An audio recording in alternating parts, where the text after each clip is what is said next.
Welcome to Leo education. நம்ம தொடர்ந்து வந்து பார்த்தீங்கன்னா, வேல்யூ ஆடட் பாயிண்ட் அப்படின்னு சொல்லக்கூடிய விஏபி சீரிஸ் பார்த்துட்டு வரோம். அதில் ஒரு 4வது எபிசோடு தான் இது. ஒரு ஆல்ரெடி 3 டாபிக் முடிச்சுட்டு நம்ம யூடியூப் சேனலில் வந்து அப்லோட் பண்ணியிருக்கோம். இது 4வது டாப்பிக்கான ஒரு வீடியோ. இந்த வீடியோவில் நம்ம யாரை பற்றி பார்க்க போகிறோம் அப்படின்னு பார்த்தோம்னா, மாயூரம் வேதநாயகம் பிள்ளை அப்படின்னு சொல்லக்கூடிய அந்த நபரை பற்றி தான் பார்க்க போகிறோம். அதாவது இது எல்லாமே எங்கேருந்து நம்ம எடுத்துகிட்டு இருக்கோம் அப்படின்னு சொல்லிட்டு ஃபஸ்ட்டு வீடியோவே சொல்லியிருக்கேன். அதாவது இந்து தமிழ் திசையுடைய இயர் புக்லேருந்து நம்ம எடுத்துகிட்டு இருக்கோம். ஒவ்வொரு பாயிண்ட்டுமே ஒவ்வொரு டாப்பிக்குமே ஆர்டிக்கல் மாரி கொடுத்துருப்பாங்க. அந்த ஆர்டிக்கல் வந்து நம்மளுக்கு என்னென்ன எக்ஸாம் பாயிண்ட் ஆஃப் வேணுமோ அதை மட்டும் நம்ம தொகுத்து பார்த்துட்டு வரோம். அதில் 4வது டாபிக் வந்து பார்த்திங்கன்னா, மாயூரம் வேதநாயகம் பிள்ளை அவர்கள். தமிழில் வந்து பார்த்தீங்கன்னா முதல் புதினத்தை எழுதிய ஒரு நபர் அப்படின்னு சொல்லிட்டு நம்ம கருதுகிறோம். அது கொஷின் கேட்டிருக்காங்க. அண்ட் தென் அதை தாண்டி வந்து என்ன முக்கியமாக இருக்கிறதுனா, தமிழ்நாட்டில் முதல்ல வந்து பார்த்திங்கன்னா, மகளிர் பள்ளியை தொடங்கியவர் அப்படின்ற டாப்பிக்கே அதுதான். சரிங்களா? அந்த இந்து ஆர்டிக்கில் வந்து என்ன டாபிக் கொடுத்துருக்காங்க, முதல் மகளிர் பள்ளியை தொடங்கியவர் தான் டாபிக் கொடுத்துருக்காங்க. அப்போ இந்த இடத்துல நம்ம முக்கியமாக இருக்கும். இந்தியாவில் அப்படின்னு சொல்லிட்டு பார்க்கும்போது நம்ம ஜோதிபாய் பூலே, சாவித்திரிபாய் பூலே அப்படின்னு சொல்லிட்டு நம்ம பார்த்துருப்போம். அண்ட் தென் தமிழ்நாட்டில் யாருன்னு சொல்லிட்டு நம்ம இந்த ஆர்டிக்கல் நம்மளுக்கு சொல்லி தருது. அப்போது அப்கமிங் எக்ஸாமில் இது கேள்வி கேட்கறதுக்கான வாய்ப்புகள் இருக்குது. சரிங்களா? மாயூரம் வேதநாயகம் பிள்ளை வந்து பார்த்திங்கன்னா, அவரை பற்றின ஆர்டிக்கல் தான் பார்க்கலாம். முதல் மகளிர் பள்ளியை தொடங்கியவர் அப்படின்னு சொல்லி தான் டாபிக். சரிங்களா? அது உள்ளுக்குள்ளே என்னென்ன இருக்கோ எல்லாம் படிச்சுட்டு அதை என்ன பண்ணியிருக்கோம், நோட்ஸாக நம்ம தனியாக கொடுத்துருக்கோம். இது நம்ம ஒரு ரெஃபரன்ஸ் தான் அந்த பேஜ் நம்ம கொடுத்துருக்கோம். சரி, ஓகேங்களா? Right, okay. அடுத்தது என்ன இந்த பேராகிராஃபில் என்ன இருக்குதுன்னு சொல்லிட்டு நம்ம கீழே பார்க்கலாம். என்ன கொடுத்துருக்காங்க இந்து பேப்பரில் அப்படின்னு சொல்லிட்டு பார்க்கலாம். தமிழில் முதல் புதினத்தை இயற்றிய நபர் தான், அந்த பெருமைக்குரிய நபர் தான் மாயூரம் வேதநாயகம். எங்கே பிறகுறாருன்னா, திருச்சி மாவட்டத்தில் வந்து பார்த்தோன்னா வேளாண் குளத்தூர் அப்படின்ற பிளேஸில் 1826 அக்டோபர் மாதம் 11ஆம் தேதி நம்ம மாயூரம் வேதநாயகம் பிறக்கிறாரு. எப்போ பிறகுறாரு ஞாபகம் வச்சுங்க, 1826 அக்டோபர் 11 வேளாண் குளத்தூர் அப்படின்ற ஒரு பிளேஸில்.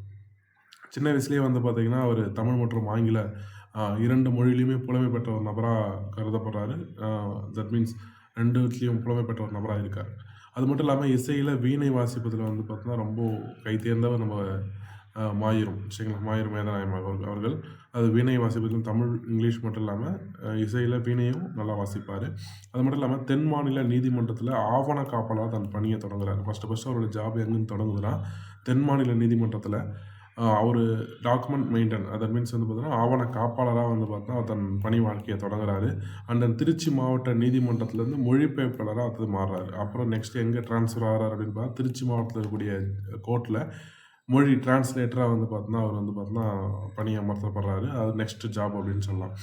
அங்கே இருக்கக்கூடிய அந்த வழக்குகள் தீர்ப்பு இருக்கும் பார்த்திங்களா, அதாவது 1805 1861 வரைக்கும் ஆங்கிலத்தில் இருந்த தென் மாநில தீர்ப்புகளை வந்து பார்த்தோன்னா அவர் என்ன பண்ணார்னா தமிழில் மொழிபெயர்க்கிறார். சரிங்களா? தமிழில் மொழிபெயர்த்து என்ன பண்ணுறாருன்னா அதை 1862 வெளியிடுறாரு. வெளியிட்டதுக்கான அந்த நூலுக்கான பேர் தான் சித்தாந்த சங்கிரகம் அப்படின்னு சொல்லக்கூடிய ஒரு நூல். அப்போது இவருடைய முதல் ஒரு நூல்னே நம்ம சொல்லலாம். என்ன அப்படின்னு சொல்லிட்டு பார்க்கும்போது சித்தாந்த சங்கிரகம் அப்படின்னு சொல்லக்கூடிய ஒரு நூலை வந்து பார்த்திங்கன்னா அந்த டாக்குமெண்ட்லேருந்து நம்ம வெளியிடுறாரு. தட் மீன்ஸ் வந்து பார்த்தா ஜட்ஜ்மெண்ட்லேருந்து வெளியிடக்கூடிய ஒரு நூலாக இருக்குது. ஞாபகம் வச்சுங்க, சித்தாந்த சங்கிரகம் அப்படின்னு சொல்லக்கூடிய நூல் 1862 வெளியிடுறாரு. அதுக்கப்புறம் தரங்கம்பாடிக்கு ட்ரான்ஸ்ஃபர் ஆகிறார். அப்போது ஃபஸ்ட்டு தென் மாநில நீதிமன்றம், நெக்ஸ்ட்டு திருச்சி நீதிமன்றம், அடுத்தது தரங்கம்பாடி நீதிமன்றத்தில் முன்ஷிப் பதவியில் வந்து பார்த்தோன்னா அங்கே அமர்த்தப்படுறார் 1857. சரிங்களா? ட்ரங்குபார் அப்படின்னு சொல்லக்கூடிய அந்த பிளேஸில் முன்ஷிப் பதவியை சேராரு. இவர் தான் மாயூரம் வேதநாயகம் பிள்ளை அவர்கள். நம்மளுடைய இங்கேயுமே கொடுத்துருப்பாங்க. சரிங்களா? Right, okay. அந்த இந்த இடத்துல நம்மளுக்கு என்ன ஒரு விஷயம் அப்படின்னு சொல்லிட்டு பார்க்கும்போது, இங்கே மாயூரம் வேதநாயகம் பிள்ளையை பற்றி பார்க்கும்போது ரீசெண்டாக அந்த சோஷியல் மீடியாவில் நிறைய விஷயம் வந்துட்டுருக்கு. இப்போ இருக்கக்கூடிய ஒரு நபர் இவருடைய பேரன் அப்படின்ற மாதிரி வந்து பார்த்தீங்கன்னா, மாயூரம் வேதநாயகருடைய பேரன் இப்போது இருக்கார். ஒரு கலைத்துறையில் ஒரு சிறந்த ஒரு நபராக இருக்கார். யாருன்னு தெரிஞ்சால் கமெண்ட் பண்ணிட்டு போங்க. நம்ம நெக்ஸ்ட்டு போகலாம். அடுத்தது 1860 மாயூரம் மாவட்டம், அதாவது மாயூரம்னா தற்போது எங்கே இருந்தால் மயிலாடுதுறைன்னு சொல்கிறோம் பார்த்தீங்களா, மாயவரம் மயிலாடுதுறைன்னு சொல்லுவோம். அதுதான் மாயூரம் சொல்லுவாங்க. தமிழ்லையுமே நம்ம மருவு பெயரை நம்ம கேட்கலாம். சரி, இங்கே மட்டும் இல்லாமல் தமிழ்லேயும் மருவு பெயர்கள் ஊர் பெயர் இருக்குது பார்த்தீங்களா, அந்த ஊர் மருவு பெயர் வந்து பார்த்தா கண்டிப்பாக கேட்கலாம். அப்போ மாயூரம், மாயவரம் அல்லது மயிலாடுதுறையில் என்ன பண்ணுறாங்கன்னா 1860 முன்ஷிப்பாக 13 ஆண்டுகள் பணியாற்றாரு. ஃபர்ஸ்ட்டு வந்து எங்கே போகிறாரு, தரங்கம்பாடி போகிறாரு. அதற்கு தரங்கம்பாடி வந்து 57 போகிறாரு. கிட்டத்தட்ட ஒரு 3 ஆண்டுகள் அங்கே இருக்கார்.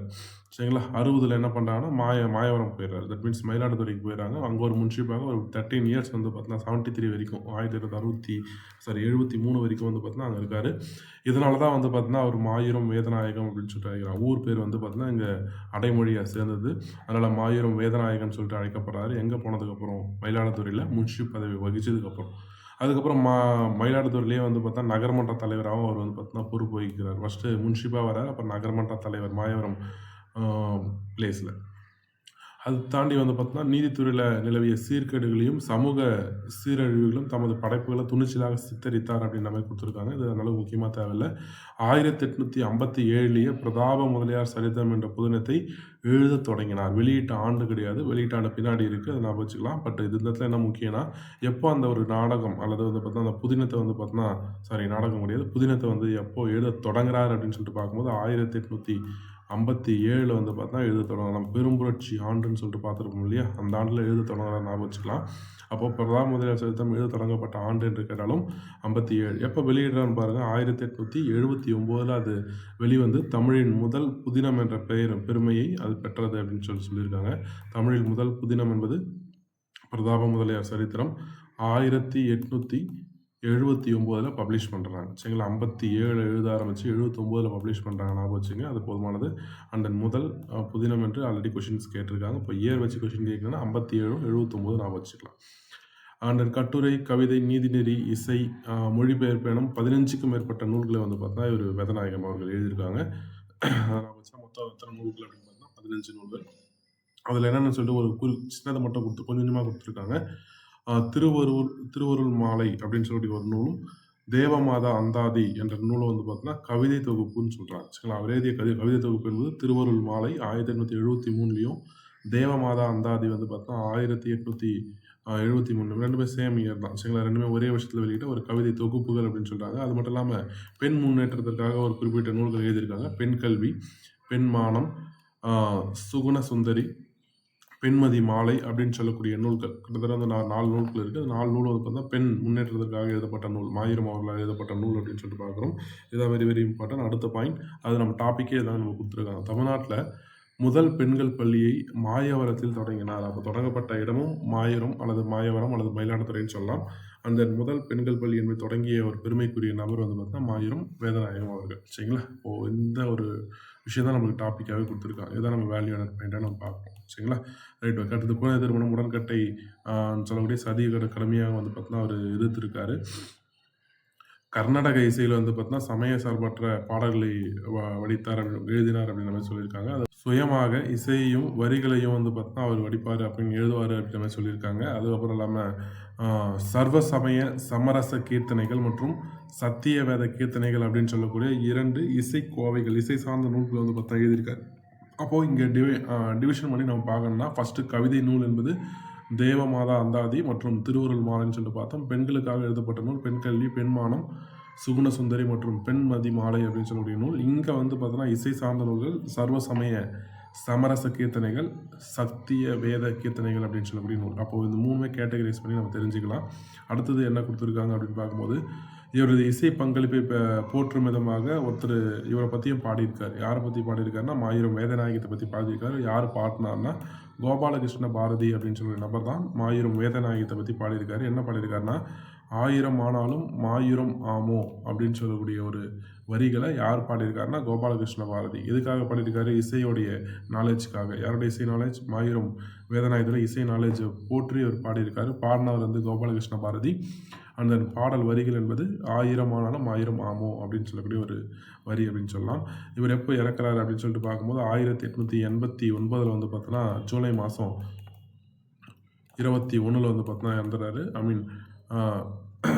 மாயூரம் வேதநாயகம் பிள்ளை அவர்கள். சரிங்களா. அப்போது இவர் எழுத்து முன்னாடி என்ன பண்ணுறாருன்னா, தமிழ்நாட்டில் பஞ்சம் ஏற்படும் போது அவருடைய சொத்துக்களை தானமாக வந்து கொடுத்துட்றாங்க அப்படின்னு சொல்லிட்டு இவர் வந்து சொல்லியிருக்காங்க. அவங்கள சொத்துக்களும் பஞ்சத்துடைய எஃபெக்ட்னால வந்து பார்த்தோன்னா இவர் தானமாக கொடுத்துட்றாரு அப்படின்னு சொல்லியிருக்காங்க. இப்படிப்பட்ட ஒரு நபர் தான் நம்ம மாயூரம் வேதநாயகம் அவர்கள். தமிழ்நாட்டில் முதல் பெண் கல்வி அல்லது மகளிர் பள்ளியை தொடங்கியவர். அது மட்டும் இல்லாமல் தமிழ்நாட்டில் முதல் தமிழ் முதல் புதினத்தை எழுதிய ஒரு பெருமைக்குரியும் நபரும் இவர் தான். சரிங்களா? அப்கமிங் எக்ஸாமில் கண்டிப்பாக இதுலேருந்து ஒரு கேள்வி கேட்கறதுக்கான வாய்ப்புகள் இருக்குது. இதை குறிப்பிட்டு வச்சுக்கலாம். நன்றி, வணக்கம்.